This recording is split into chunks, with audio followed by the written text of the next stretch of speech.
Royal austerity as Queen given lowest pay rise in years. The Queen has received a pay rise, but at 0.2% it's the lowest increase the reigning monarch has been given in years. In its 2018 budget, the UK Treasury said Queen Elizabeth II will get £82.4 million for the coming financial year to fund her royal duties. The rise trails behind September's 2.4% annual inflation rate and is the smallest increase to be awarded to Her Royal Highness since the UK changed its financing arrangement with the royal family 6 years ago.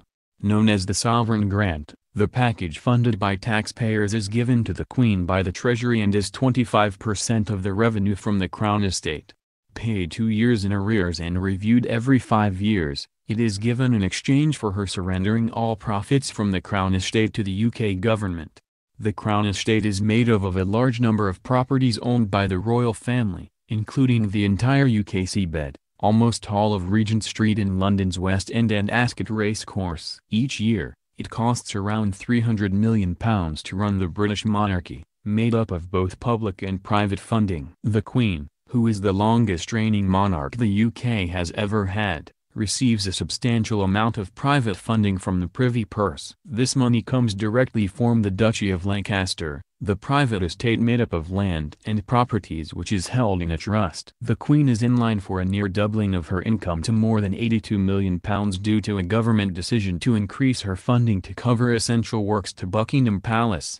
The Crown Estate, which owns most of Regent Street and swaths of St James's as well as thousands of acres of farmland, forests and coastline, made £328.8 million profit in the year to the end of March 2017, an 8% increase on the previous year.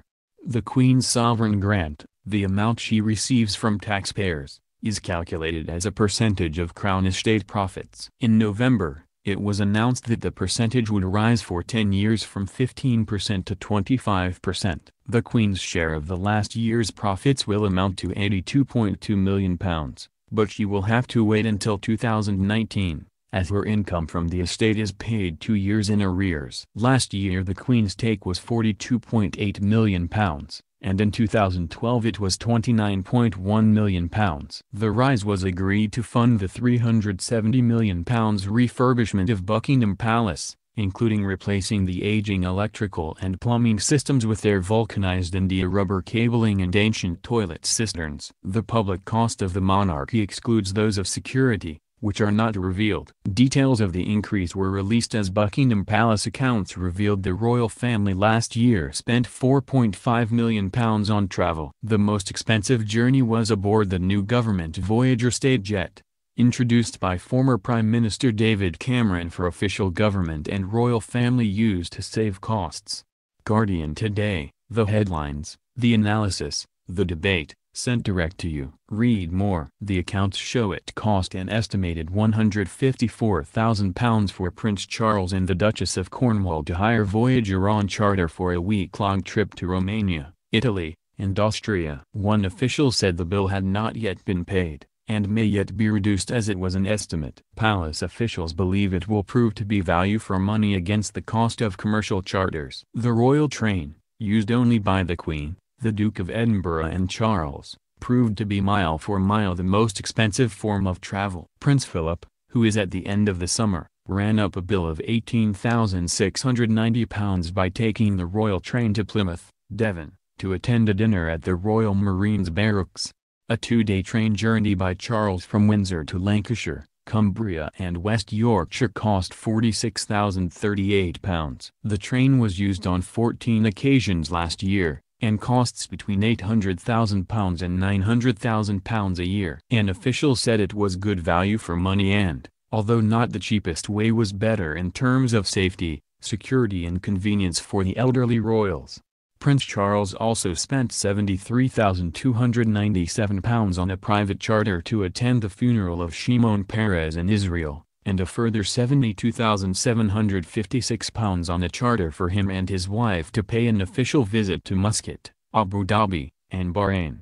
The air travel costs to send the Duke and Duchess of Cambridge on an official tour of India were £97,703 in charter and scheduled flights. Officials said members of the royal family quite frequently traveled business rather than first class, but each journey was tailored to circumstance. If you are expected to arrive and be greeted formally by a head of state and do all sort of engagements when you land, there is quite a strong argument to go in as comfortable a fashion as you can, said one. The Queen had the veto on expensive travel, and exercised it.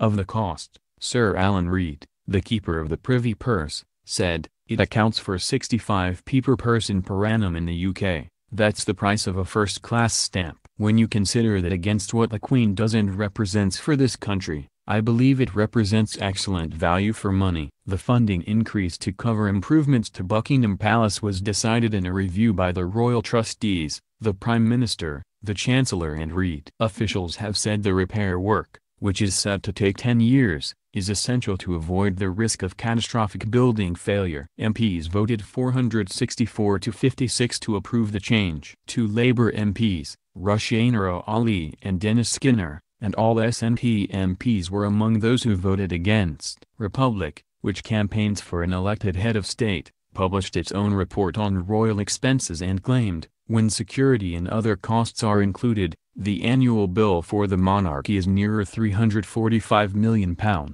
Graham Smith, the organization's chief executive, said, "This massive bill for the taxpayer is supporting privileged lifestyles, helicopter flights around the country, palatial homes, round-the-clock security for minor royals who should pay their own way, and millions of pounds in cash handed to the family by the two duchies."